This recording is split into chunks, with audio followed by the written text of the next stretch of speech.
Hot and sour soup is a Chinese soup characterized by its use of vinegar and either hot spices or hot sauce.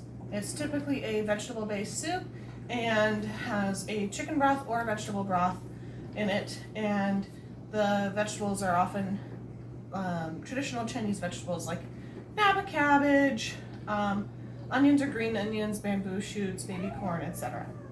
So I really like to have hot and sour soup, especially when I'm not feeling well, but of course, when I'm not feeling well, I'm also not feeling well enough to make hot and sour soup from scratch. So having hot and sour soup on my pantry, in my pantry, makes it a lot easier.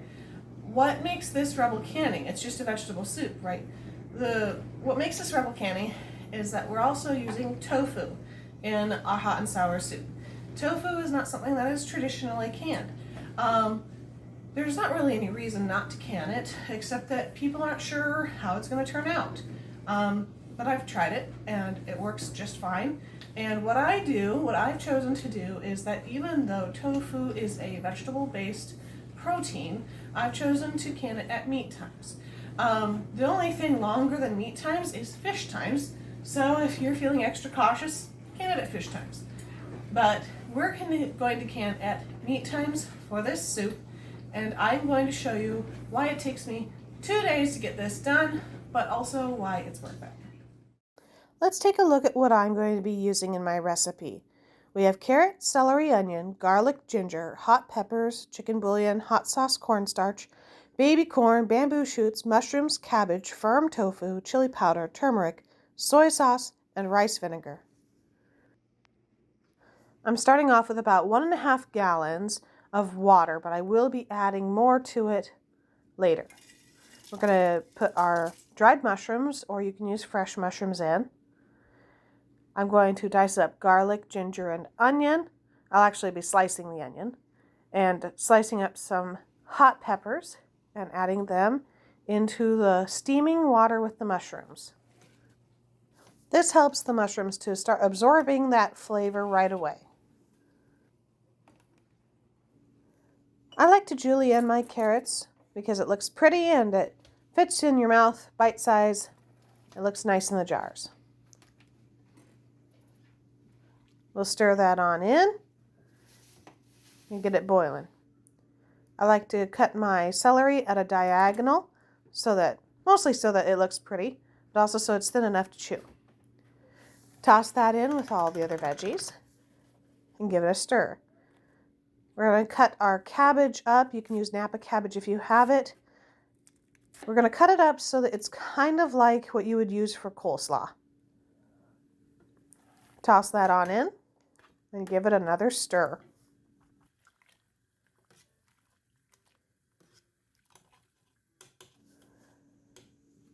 I like to quarter my baby corn so that they're in little spears, and then we'll toss them into the pot as well. I also julienne my bamboo shoots so that they're not too big when taking a bite. We'll toss those in the pot as well. I cut my tofu in the container. I find it easiest. So I drain it, and then I cut all one direction, all the way across, and then I'll cut the other direction, and it makes these little sticks that are just perfect. Use firm tofu.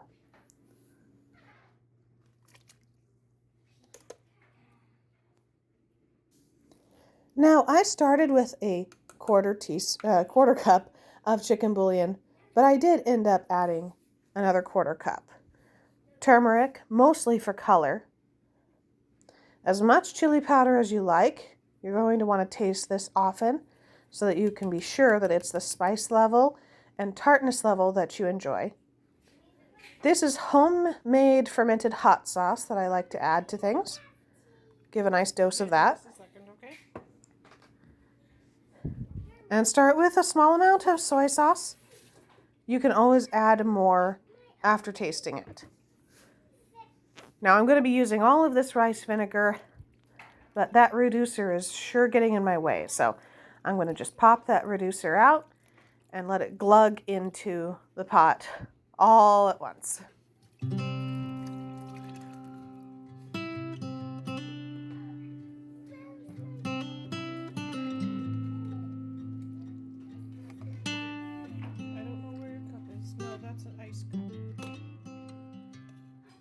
As I said, always give it a little taste.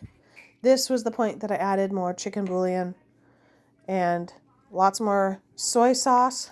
I just emptied my jug, honestly. Gave it another taste here.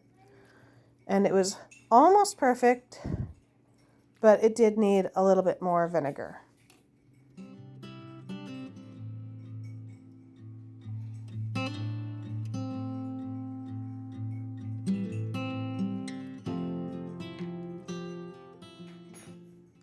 Since I had used all my rice vinegar, I simply added white vinegar to it.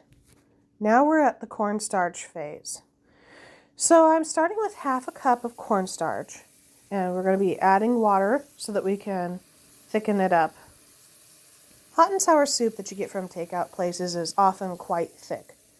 You can thicken it to that degree, just the same way you would thicken gravy, just add more cornstarch.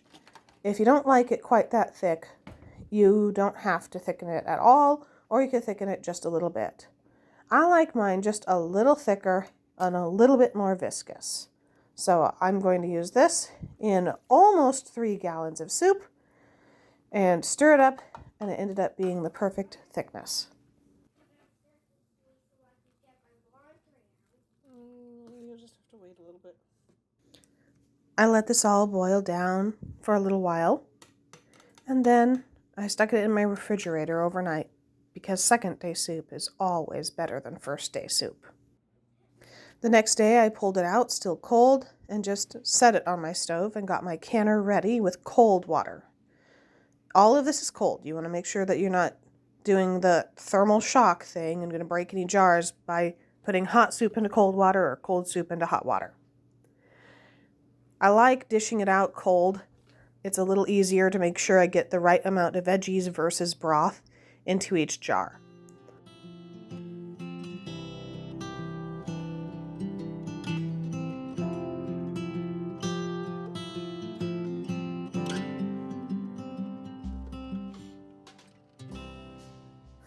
A lot of the veggies will have settled down to the bottom, so give it a stir.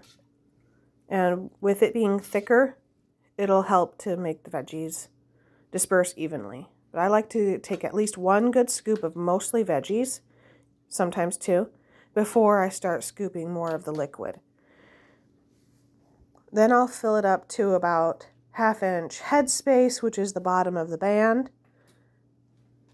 And I'll put my lids on after wiping them, just like I do with anything else, and I'll load up my canner.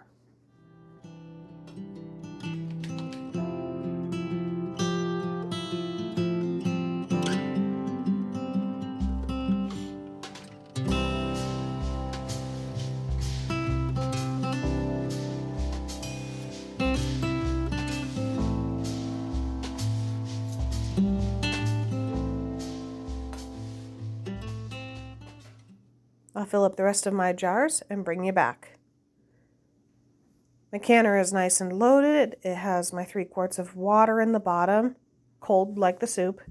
I'm going to turn it on not quite as high as I normally do because everything's cold. I don't want to bring it up too fast. We're going to be canning this for 75 minutes because we are doing pints. I'll go ahead and put my lid on. Always check the seal and always check the vent hole that you can see light through it and there's nothing clogged. Then we'll get it on and we'll get canning.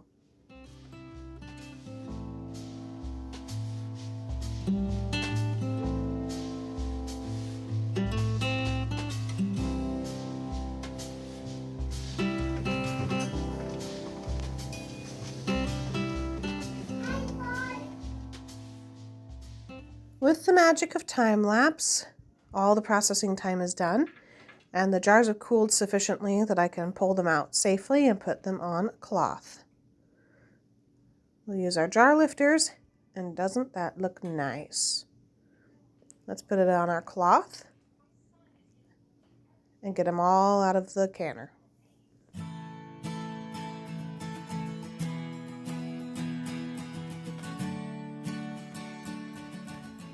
This shows one way I like to serve my hot and sour soup. Over rice and it helps fill up bellies very nicely. So we finished processing our hot and sour soup. I've got 15 pints here cooling, and I'm going to make sure they all seal before I put them on my shelf. Anything that doesn't seal, well, I have kind of a scratchy throat anyway, so perfect timing. What kind of changes can you make to this recipe? Obviously, I didn't use perfectly even cut measurements, etc., right? And so as long as you're processing for the time of the longest time of the lowest acid ingredient in your product, and in this case we're treating tofu like meat, then you're good. Okay, so what if you hate tofu and you just want to make it without the tofu? Personally, I would process it like a vegetable soup. Vegetable soup in this book is processed for 55 minutes for pints, and I forget for quarts, but you can always look that up.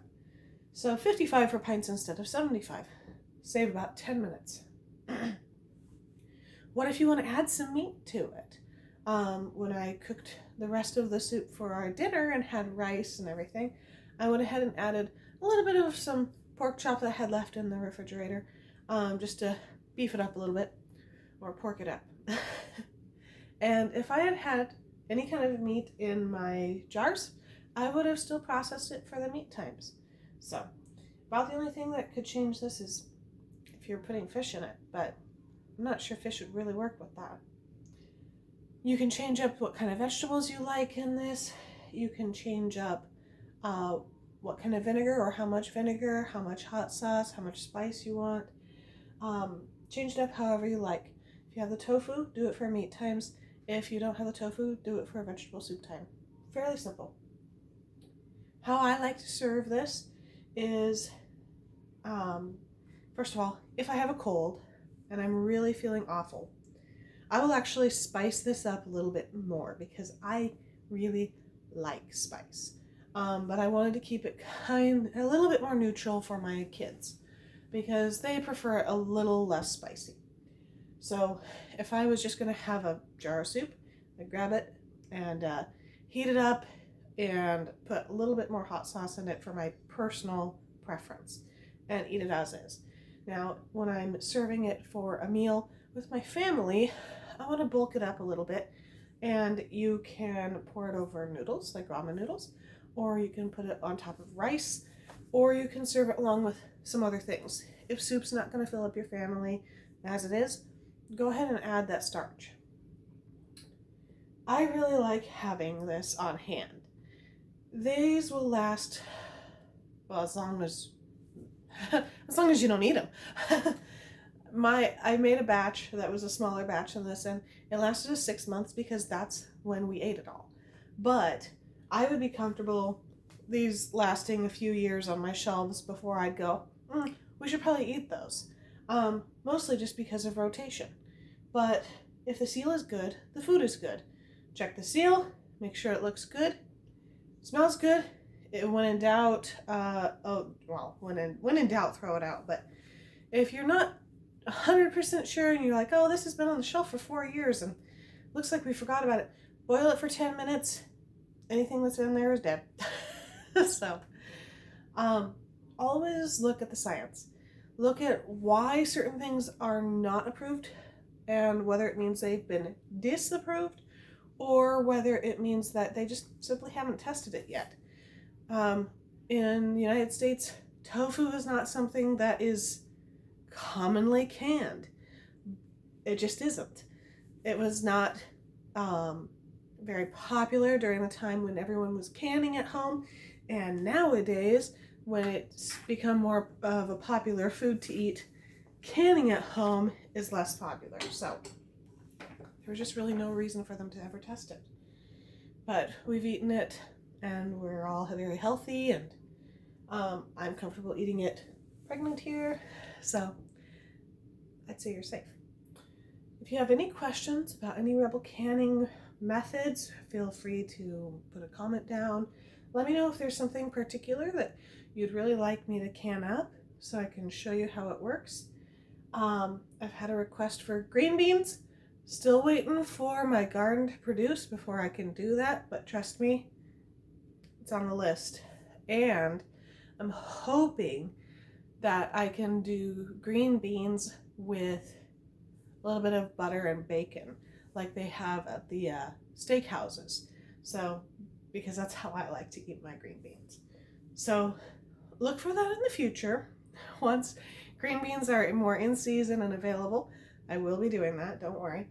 And enjoy your nice and easy sick day meal in a jar, or even if you just like it on any other normal day.